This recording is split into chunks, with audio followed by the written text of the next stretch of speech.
नमस्कार दर्शकों, दिल्ली से एक न्यूज जो राजनीतिक गलियारों में भूचाल ला रही है। दिल्ली की राउज एवेन्यू कोर्ट ने कल एक्साइज पॉलिसी घोटाले से जुड़े सीबीआई केस में पूर्व दिल्ली मुख्यमंत्री अरविंद केजरीवाल और डिप्टी सीएम मनीष सिसोदिया समेत करीब 20 से 22 आरोपियों को डिस्चार्ज कर दिया है। इस फैसले को सीनियर एडवोकेट कपिल सिब्बल ने बेहद अहम करार देते हुए कहा कि एक बहुत महत्वपूर्ण फैसला सुनाया गया है।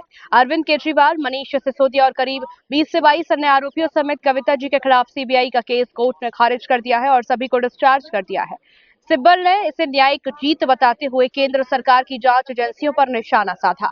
इस केस में एक्साइज पॉलिसी को लेकर लंबे समय से विवाद चला आ रहा था, जहां सीबीआई ने भ्रष्टाचार और लाभ के टेंडर बांटने का आरोप लगाया था, लेकिन कोर्ट ने सभी सबूतों को कमजोर बताते हुए सभी को बरी कर दिया।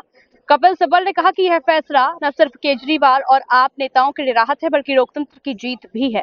उन्होंने आगे कहा कि केंद्र की एजेंसियों द्वारा राजनीतिक बदले की कार्रवाई अब बेनकाब हो गई है। एक बहुत अहम फैसला आया, जिसके द्वारा सीबीआई का जो केस था अरविंद केजरीवाल के खिलाफ, मनीष सिसोदिया के खिलाफ और बाकी जो 20 या 22 और अक्यूज्ड हैं, उसमें कविता जी भी हैं, उनके खिलाफ कोर्ट ने उन सबको डिस्चार्ज कर दिया। अब हम पूछना चाहते हैं सरकार से कि ये जो 126 दिन अरविंद केजरीवाल ने जेल में बिताए, उसका खमियाजा कौन भुगतेगा?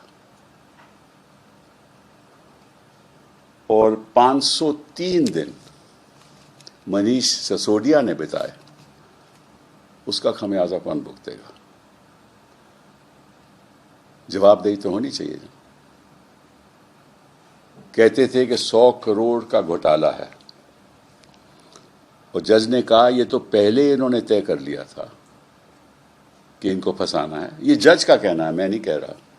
पहले ही तय कर दिया था, प्री मेडिटेटेड था, पहले ही तय कर दिया था कि इनको फंसाना है। फिर इन्होंने सोचा कैसे फंसाना है।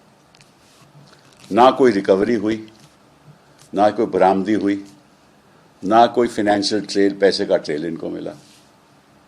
तो जज ने कहा कि ये तरीका क्या है कि आप पहले तय करो कि भाई इनको फंसाना है, उसके बाद आप एविडेंस ढूंढो। So therefore 27th, that is yesterday, the judge in the CBI case against Arvind Kejriwal and others discharged all the accused. And the judge said that this was a preconceived plan to inculpate these people, to make them accused, and then the CBI decided how to do that. There was no evidence with them, and they started the investigation with a single oral statement of against Kuldeep Singh. और ताजा update Kejriwal से जुड़ी। Discharge के बाद अरविंद केजरीवाल ने social media पर post कर court का धन्यवाद दिया और कहा, सच और न्याय की हमेशा जीत होती है। यह फैसला मेरे और दिल्ली वासियों के लिए राहत है। पार्टी सूत्रों के मुताबिक आप जल्द ही दिल्ली में रैली कर इस जीत का जश्न मनाएगी। वहीं भाजपा ने फैसले पर सवाल उठाते हुए कहा कि कोर्ट ने केवल डिस्चार्ज दिया है, केस खत्म नहीं हुआ। राजनीतिक घमासान तेज हो गया है। दर्शकों, यह फैसला 2024 लोकसभा चुनावों के बाद आपके लिए बड़ा बूस्टर साबित हो सकता है।